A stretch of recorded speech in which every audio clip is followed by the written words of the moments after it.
ओम शांति। आज 1 फरवरी 2024 आज की साकार मुरली के अनमोल मधुर महावाक्य हैं। बाबा कहते, मीठे मीठे बच्चे, अब तक जो कुछ पढ़ा है वह सब भूल जाओ। एकदम बचपन में चले जाओ, तब इस रूहानी पढ़ाई में पास हो सकेंगे। आज की मुरली का प्रश्न है, जिन बच्चों को दिव्य बुद्धि मिली है उनकी निशानी क्या होगी? उत्तर है, वह बच्चे इस पुरानी दुनिया को इन आंखों से देखते हुए भी नहीं देखेंगे। उनकी बुद्धि में सदा रहता है कि यह पुरानी दुनिया खत्म हुई कि हुई, यह शरीर भी पुराना तमो प्रधान है, तो आत्मा भी तमो प्रधान है, इनसे क्या प्रीत करें। ऐसे दिव्य बुद्धि वाले बच्चों से ही बाप की भी दिल लगती है। ऐसे बच्चे ही बाप की याद में निरंतर रह सकते हैं, सेवा में भी आगे जा सकते हैं। ओम शांति। बाबा कहते, मीठे मीठे रूहानी बच्चों को रूहानी बाप समझाते हैं। जैसे हद के सन्यासी हैं, वह घर बार छोड़ देते हैं क्योंकि वह समझते हैं हम ब्रह्म में लीन हो जाएंगे। इसलिए दुनिया से आसक्ति छोड़नी चाहिए। हम ब्रह्म में लीन हो जाएंगे, इसलिए दुनिया से आसक्ति छोड़नी चाहिए। अभ्यास भी ऐसे करते होंगे, जाकर एकांत में रहते हैं, वह हैं हठ योगी। तत्व ज्ञानी समझते हैं ब्रह्म में लीन हो जाएंगे, इसलिए ममत्व मिटाने के लिए घर बार को छोड़ देते हैं। वैराग्य आ जाता है, परंतु फट से ममत्व नहीं मिटता। स्त्री बच्चे आदि याद आते रहते हैं। यहाँ तो तुमको ज्ञान की बुद्धि से सब कुछ भुलाना होता है। कोई भी चीज जल्दी नहीं भूलती। अभी तुम ये बेहद का संन्यास करते हो। याद तो सब सन्यासियों को भी रहती है, परंतु बुद्धि से समझते हैं हमको ब्रह्म में लीन होना है, इसलिए हमको देहबान नहीं रखना है। वह है हठ योग मार्ग। समझते हैं हम ये शरीर छोड़ ब्रह्म में लीन हो जाएंगे। उनको यह पता ही नहीं कि हम शांति धाम में कैसे जा सकते हैं। तुम अब जानते हो हमको अपने घर जाना है। जैसे विलायत से आते हैं तो समझते हैं हमको बॉम्बे जाना है। वाया अभी तुम बच्चों को भी पक्का निश्चय है। बहुत कहते हैं इनकी पवित्रता अच्छी है, ज्ञान अच्छा है, संस्था अच्छी है, माताएं मेहनत अच्छी करती हैं क्योंकि अथक हो समझाती हैं, अपना तन मन धन लगाती हैं, इसलिए अच्छी लगती हैं। परंतु हम भी ऐसा अभ्यास करें, यह ख्याल भी नहीं आएगा।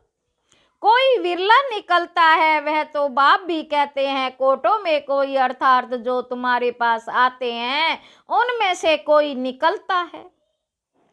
बाकी यह पुरानी दुनिया खत्म होने वाली है। बाबा कहते, पुरानी दुनिया खत्म होने वाली है, तुम जानते हो। अब बाप आया हुआ है, साक्षात्कार हो ना हो, साक्षात्कार हो ना हो। विवेक कहता है बेहद का बाप आए हैं, ये भी तुम जानते हो, बाप एक ही है। बाबा कहते, यह भी तुम जानते हो बाप एक है। वही पारलौकिक बाप ज्ञान का सागर है। लौकिक को भी कभी ज्ञान का सागर नहीं कहेंगे। ये भी बाप ही आकर तुम बच्चों को अपना परिचय देते हैं।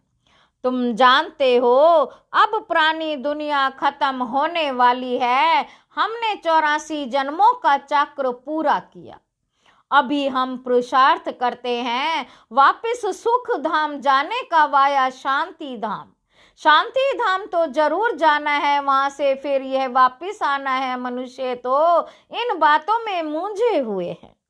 कोई मरता है तो समझते हैं वैकुंठ गया, परंतु वैकुंठ है कहाँ?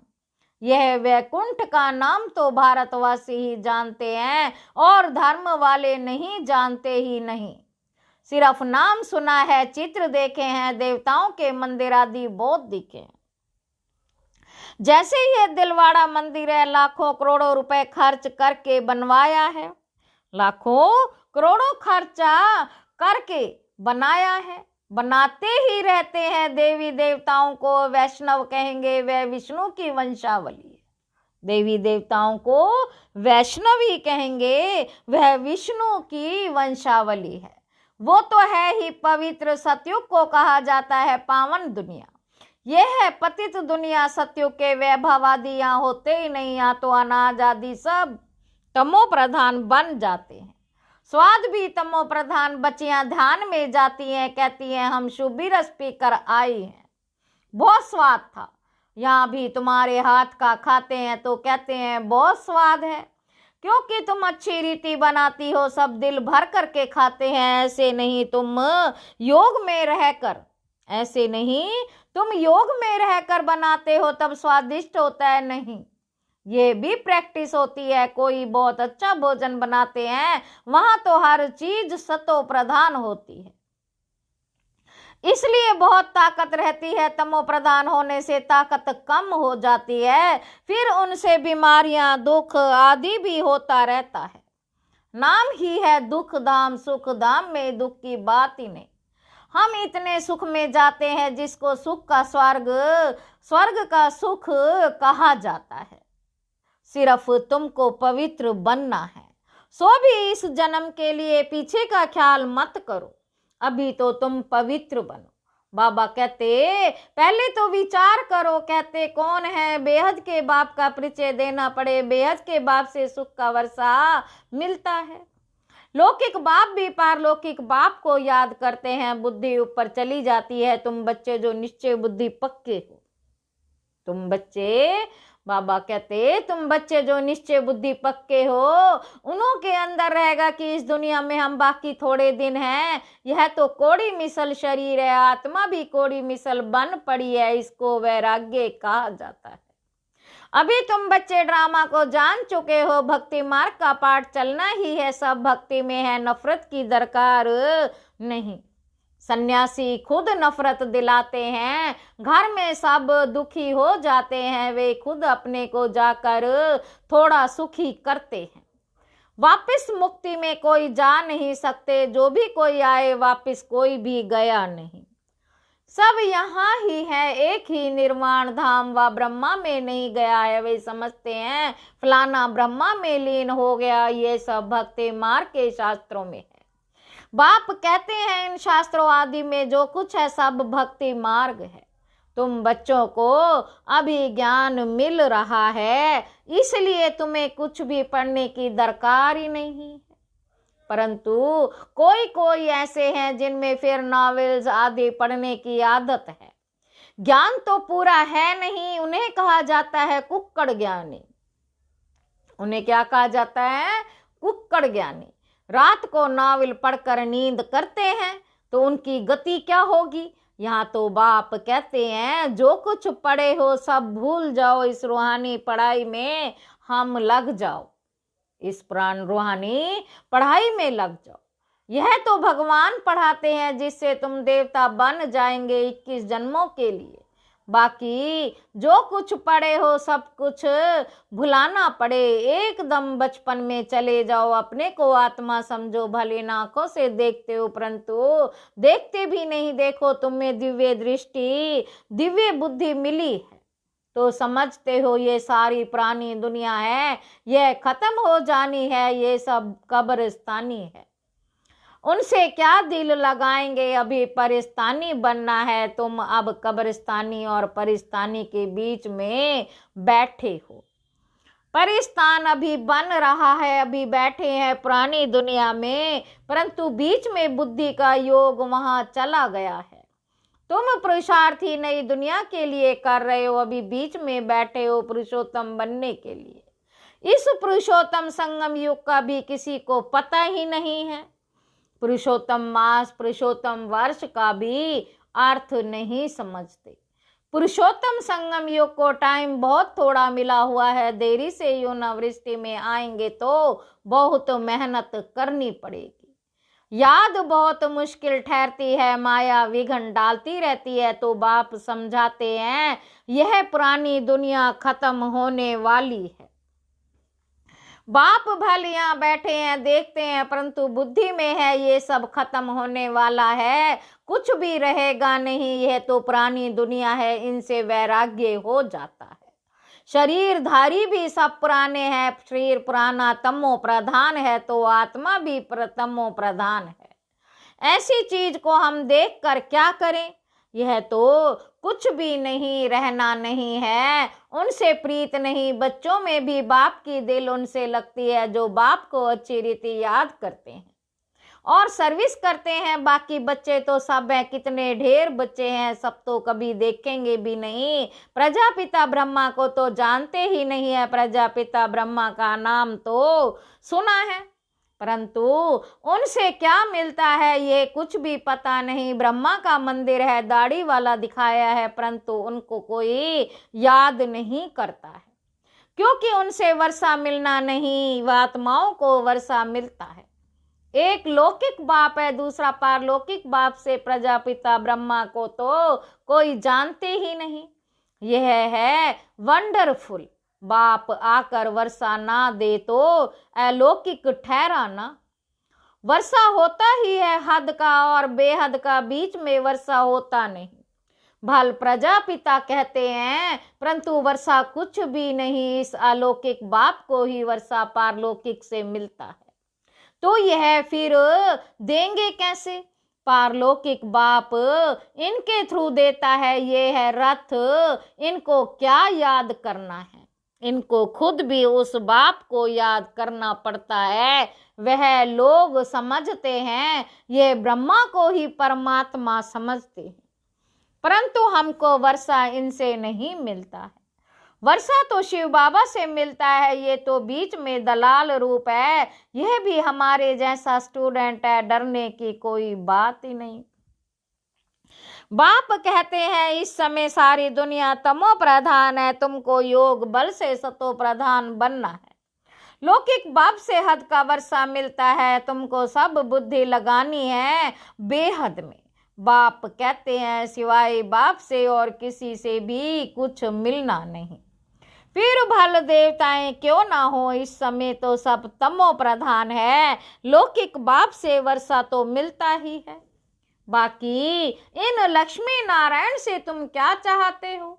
बाबा कहते तुम लक्ष्मी नारायण से क्या चाहते हो? वह लोग तो समझते हैं ये अमर है, कभी मरते नहीं हैं, तमो प्रधान बनते नहीं हैं।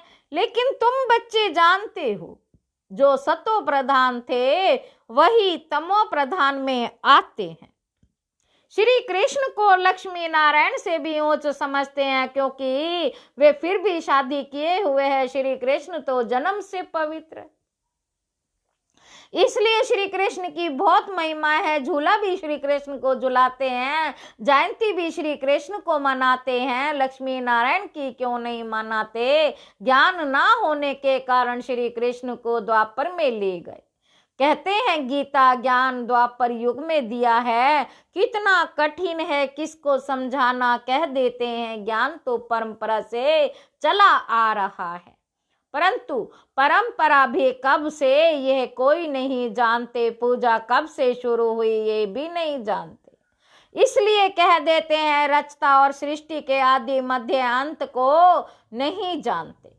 कल्प की आयु लाखों वर्ष कहने से, कल्प की आयु लाखों वर्ष कहने से परंपरा कह देते हैं। तिथि तारीख कुछ भी नहीं जानते, लक्ष्मी नारायण का भी जन्मदिन नहीं मनाते। इसको कहा जाता है अज्ञान अंधियारा। तुम्हारे में भी कोई यथार्थ रीति इन बातों को जानते नहीं, तब तो कहा जाता है महारथी घोड़े सवार और प्यादे, गज को ग्रह ने खाया, ग्रह बड़े होते हैं एकदम हप कर लेते हैं, जैसे सर्प मेंढक को हप करते हैं।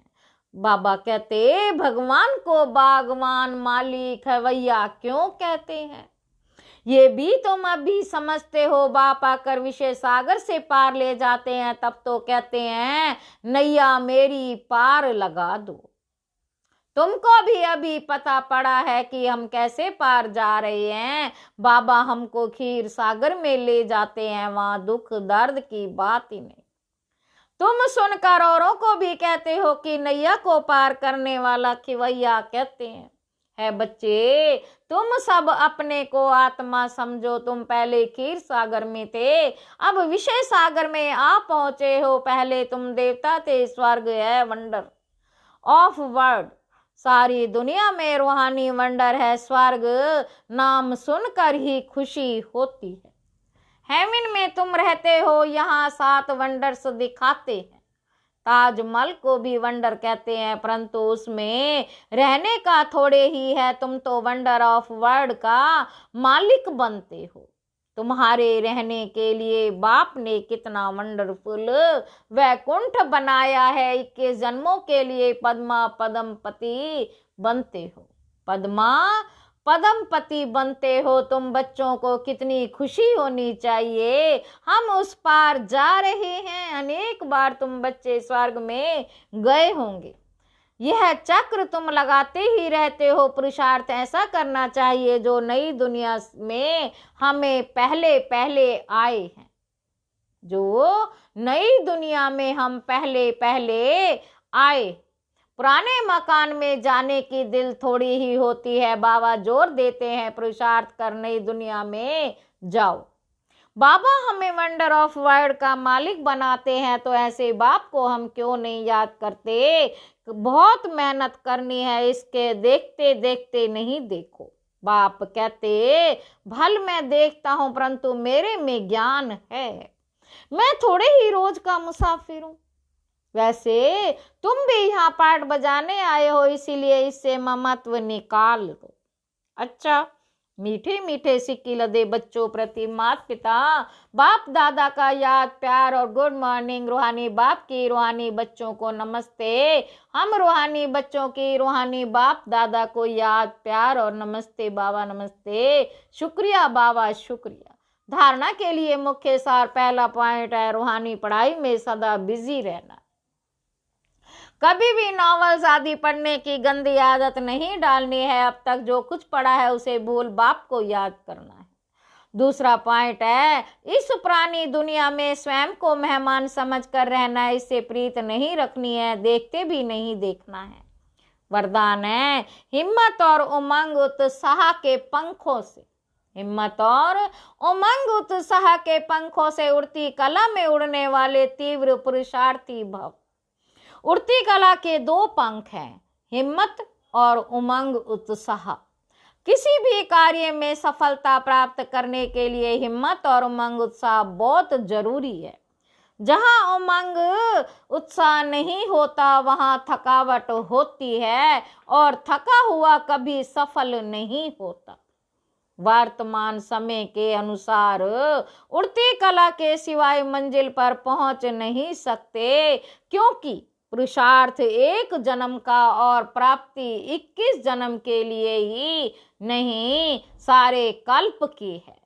तो जब समय की पहचान स्मृति में रहती है तो पुरुषार्थ स्वतः तीव्र गति का हो जाता है।